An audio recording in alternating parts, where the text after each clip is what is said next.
అందరికీ నమస్కారం. ఈరోజు మీ అందరికీ నేను వినిపించబోయే కథ వెన్నెల. రచయిత గురజాడ శోభా పేరిందేవి గారు. ఇక కథలోకి వెళితే, డిసెంబర్ చలి గిలిగింతలు పెడుతోంది. వెచ్చగా భర్త గుండెల్లో ఒదిగిపోయి పడుకున్న వెన్నెల భర్తని గురించి మత్తుగా ఆలోచించసాగింది. ఎంత మంచివాడో వీరేన్. అతను తనకి ఈ 15 రోజుల వైవాహిక జీవితంలో స్వర్గాన్ని చూపించాడు. అసలు తను తన ఉనికినే మర్చిపోయింది. వీరేన్ శరీరంలోని ఓ భాగంలాగా మాత్రమే తను అనిపిస్తోంది. వివాహంలో ఇంత మహత్యం ఉందా? లేకపోతే ఇలాంటి మంచి భర్త లభిస్తేనే అలాంటి భావం కలుగుతుందా? ఏమో, ఏమైతేనేం తను లక్కీ. భర్తకి మరీ దగ్గరగా జరిగి అతని చుట్టూ చేతులు వేసింది వెన్నెల. బయటేదో చప్పుడైంది. ఉలిక్కిపడి కళ్ళు విప్పింది. హనీమూన్ అయిపోయి తాము హైదరాబాదు తిరిగి వచ్చేశామని ఆ అమ్మాయికి గుర్తొచ్చింది. అత్తగారింట్లో ఆలస్యంగా లేస్తే బాగుండదు. అతని చుట్టూ వేసిన చేతులు తీసేసింది. గబుక్కున లేవబోయింది. ఇప్పుడే లేవద్దు. ఆమె బుగ్గ మీద పెదవిని అలాగే ఆంచి అన్నాడు వీరేన్.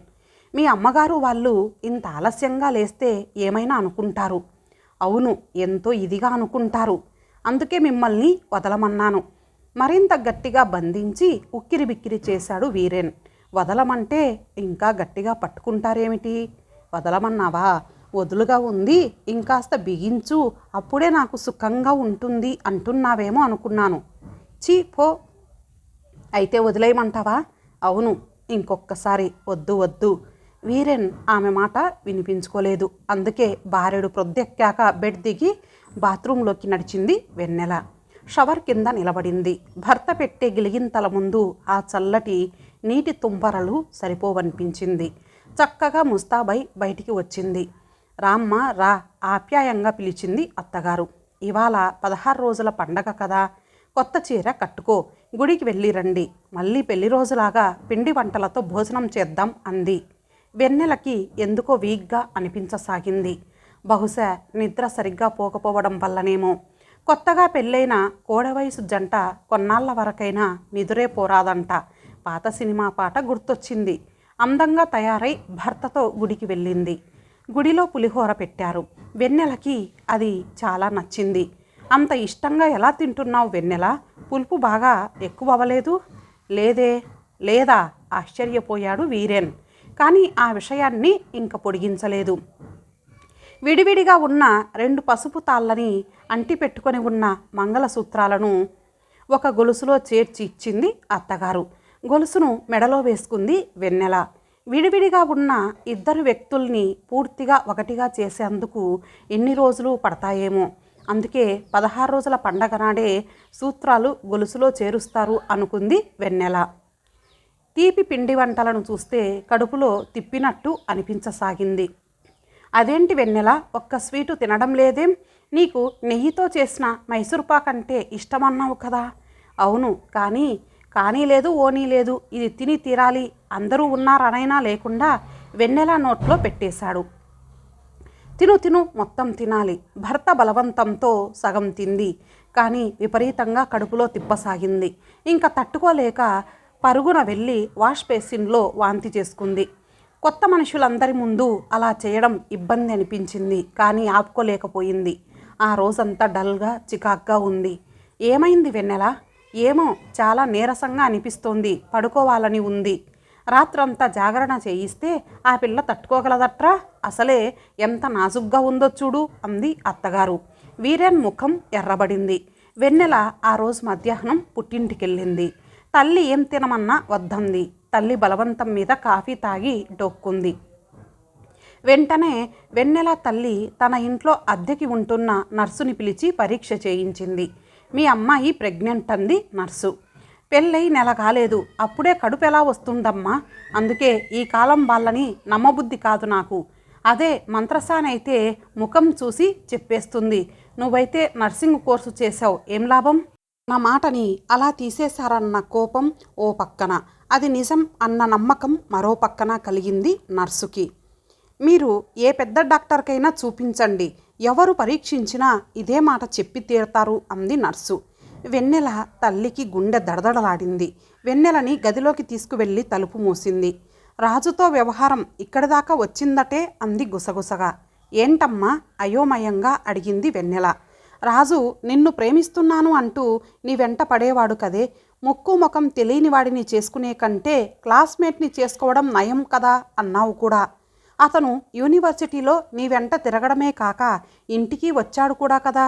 కులం కాని వాడిని చేసుకోవద్దు అంటూ నేను గోల చేసి అన్నం నీళ్లు మానేస్తానని, నువ్వు అతన్ని చేసుకోనని, ఇంక అతని ముఖం చూడనని మాటిచ్చావు. ఇప్పుడు అవన్నీ ఎందుకమ్మా? నువ్వు నెల తప్పావని తెలిసి కూడా ఇప్పుడు అవన్నీ అనవసరం అనుకోవాలా? నిర్ఘాంతపోయింది వెన్నెల. రాజుతో నేను సన్నిహితంగా ఎప్పుడూ వ్యవహరించలేదమ్మా, ప్రామిస్. మరైతే కడుపు ఎలా వచ్చిందే? అదే నాకు అర్థం కావడం లేదమ్మా. నేను నీ మాట నమ్మలేకపోతున్నాను వెన్నెల. ఏది ఏమైతే ఏం, నీకు అబార్షన్ చేయించడం నా ప్రథమ కర్తవ్యం. ఈ విషయం మూడో కంటివాడికి తెలియకూడదు. ఇంకేం మాట్లాడకు అంది తల్లి. వెన్నెలకి గుట్టు చప్పుడు కాకుండా అబార్షన్ చేయించారు. వెన్నెల కోసం వచ్చిన వీరేన్కి ఆమె ఎక్కడికి వెళ్ళిందో అర్థం కాలేదు. వెన్నెల వాళ్ళంతా తలో మాట చెప్పారు. అంత రహస్యంగా తల్లితో కలిసి ఆమె ఎటు వెళ్ళి ఉంటుందో అతనికి అర్థం కాలేదు.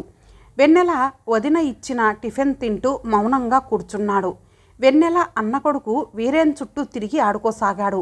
ఆ అబ్బాయితో ఈ మాట ఆ మాట మాట్లాడుతున్నాడే కానీ ఈ లోకంలో లేడతను. అయితే అత్త ఆసుపత్రి నుండి వచ్చేదాకా కూర్చుంటారా మామయ్య?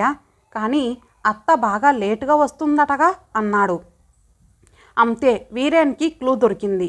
విషయం చెప్పేదాకా వెన్నెల వదినని అతను వదిలిపెట్టలేదు. ఎందుకు వెళ్ళారో నాకు తెలీదు కానీ ఆసుపత్రికైతే వెళ్ళారు అందామే. ఆ ఆసుపత్రి పేరు కనుక్కొని నేరుగా అటే వెళ్ళాడు వీరేన్.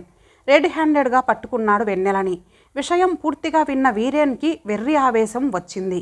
ఇంకా నీకు నాకు సంబంధం లేదని చెప్పేసి మరో మాటకి అవకాశం లేకుండా వెళ్ళిపోయాడు. వెన్నెల జీవితంలో నుంచి వెన్నెల వెళ్ళిపోయింది. అన్ని రాత్రులు ఆమెకి అమావాస్యల్లాగానే ఉన్నాయి. కాలేజీలో లెక్చరర్గా చేరింది. ఓ పక్కన విద్యార్థినులు, మరో పక్క ఎంఫిల్ చేయడంతో బాగా బిజీ అయిపోయింది. వీరేన్ దగ్గరికి వెళ్దామని తల్లిదండ్రులు ఎన్నోసార్లు అన్నారు. అలా చేస్తే నేను చావడం ఖాయం అని సీరియస్గా చెప్పేసింది. వీరేన్కి మళ్ళీ పెళ్లి చేస్తారటే కంగారుగా అంది ఓ రోజు తల్లి. చెయ్యని, అలా వీల్లేదు. వెన్నెల మాట్లాడలేదు. ఆ విషయం ఇంకా చర్చించకుండా లైబ్రరీకి వెళ్ళిపోయింది. సమస్య వద్దన్నా మనల్ని వెన్నంటే ఉంటుంది, వేధిస్తుంది. ఇంకా అదే విషయం మాట్లాడితే అది మననే తినేస్తుంది. అందుకే దాన్ని ఎంత దూరంగా ఉంచితే అంత మంచిది అనుకుంటుంది వెన్నెల. వెన్నెల ఇంటికి వచ్చేసరికి వీరేన్ నిలబడి ఉన్నాడు. వెన్నెల అతనితో ఏమీ మాట్లాడకుండా తన గదిలోకి వెళ్ళిపోయింది. ఐఎమ్ సారీ వెన్నెల. దేనికి? నిన్ను అనుమానించాను కదా. అనుమానించడం, అవమానించడం మీ జన్మ హక్కు కదా. అది కాదు వెన్నెల. ఏది కాదండి? అండం విడుదలైన తర్వాత స్త్రీ పురుషులు కలిస్తే గర్భం వచ్చే అవకాశం ఖచ్చితంగా ఉందంది డాక్టరు. స్త్రీ పురుషులు 6వ రోజు నుంచి 14వ రోజు దాకా కలిస్తే గర్భం వచ్చిన సందర్భాలు ఎన్నో ఉన్నాయని డాక్టర్ చెప్పింది. కానీ సంకోచం వల్ల, కంగారు వల్ల, వాళ్ళు సరిగ్గా కలవకపోవడం వల్ల మొదటి నెల లోపల గర్భం దాల్చే అవకాశాలు తక్కువ. కానీ ఏ సంకోచం, కంగారు లేకుండా కలిస్తే 15 రోజులకే గర్భం వచ్చి తీరుతుందని ట్విన్ సిటీస్లో టాప్ మోస్ట్ గైనకాలజిస్టు నాకు బాగా అర్థమయ్యేలాగా వివరించి చెప్పింది. నిజం తెలిసినా నువ్వు నాకు చెప్పలేదు, పైగా రహస్యంగా. నో, అందులో రహస్యమేమీ లేదు. అసలే వీక్గా ఉన్నాను. అమ్మ భయం చూసి ఏదో ఒకటిలే, పని అయిపోతే చాలు అన్నట్లు ఉండిపోయాను. అయినా మీకు తర్వాత వివరంగా చెప్పేదాన్నే. ముందే చెప్పినా బహుశా ఇలాగే చేసేవారేమోలేండి. వీరేన్ బ్రతిమాలుతున్నాడు. వెన్నెల వినిపించుకోవడం లేదు. అతను నిరాశగా వెళ్ళిపోయాడు. వెన్నెల తల్లి కంగారు పడలేదు. ఇటు వీరేన్కు కానీ అటు వెన్నెలకు కానీ ఏదో నచ్చజెప్పే ప్రయత్నమూ చేయలేదు. వివాహ బంధం విశిష్టమైనదని ఆమె ప్రగాఢ విశ్వాసం. విషయం తెలిసింది కనుక వీరేన్ క్షమించేదాకా వెన్నెలని వదలడు. క్షమ, సహనం పుట్టాకే స్త్రీ పుట్టింది. సో వెన్నెల ఇవాళ కాకపోతే రేపైనా వీరేన్ని క్షమించి తీరుతుంది. ఆ రేపు కోసం ఎదురు చూడడమే మానవ మాతృరాలినైనా నా పని అనుకుంది వెన్నెల తల్లి. వాళ్ళ జీవితాల్లోకి త్వరలో వెన్నెల రావాలని కోరుకుందాం. ఇంతటితో ఈ కథ సమాప్తం. మరలా మరొక మంచి కథతో కలుద్దాం. అంతవరకు సెలవు. నమస్తే.